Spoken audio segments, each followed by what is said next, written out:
Hi, this is Lauren Stock, and I am answering the question by Hannah Hirschi. She asked, do you think it's fair for Britain to want their cake and eat it too? Or is what they're doing by leaving the membership but still having a say in how the Eurozone and EU will affect them reasonable? So yes, absolutely. I think that Britain's desires are reasonable. They want to have more of a democratic dialogue and to further democratize the processes within the EU, things that have long been a concern. This is nothing that is capricious or brand new in their concern. As far back as when the Maastricht Treaty was introduced, there was major division even within the Conservative Party.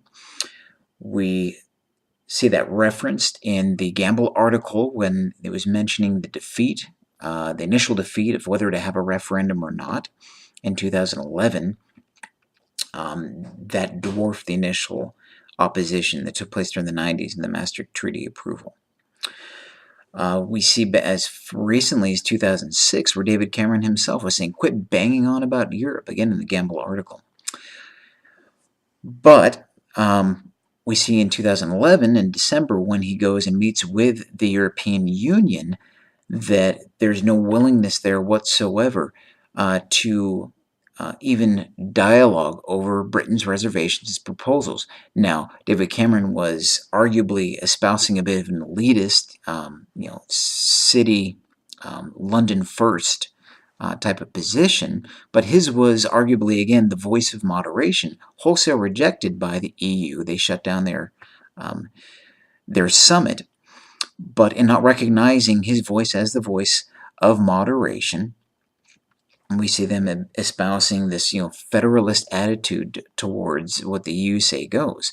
Well, from the Bellamy and Castiglione article, we know that an idealistic federalism will weaken rather than strengthen legitimacy. That legitimacy has to be enhanced only by constitutional democratic mechanisms rather than fostering, rather than restricting such dialogues.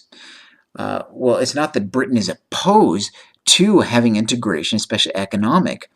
As far back as Thatcher, we saw with the ERM measures, again mentioned by the Gamble article, that during the 80s it was espoused further integration economically with Britain. But as Fritz Schaff pointed out in the Bellamy and Castiglione article, the EU's inadequate democratic our arrangements prevent it from offering any kind of input legitimacy where it looks like it's of a government by the people. What has continually happened where Britain has reservations about signing on even to like the Eurozone and making that part of European treaties is they're saying, yes, let's have agreements, but we don't want to be dictated to once we commit and overridden by the EU institutions. Again, Bellamy and Castiglione pointed out that there has been an attempt to stifle or sidestep internal democratic debate. That Cameron and the UK saw by extension this tendency to override member concerns via the EU institutional mandates.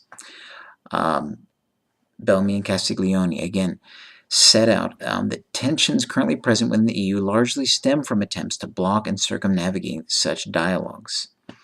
The conclusion, in my opinion, is that Britain absolutely could continue to have integration with the EU, at least economically, perhaps more as an associate as was Norway, which was pointed out in the Gamble article.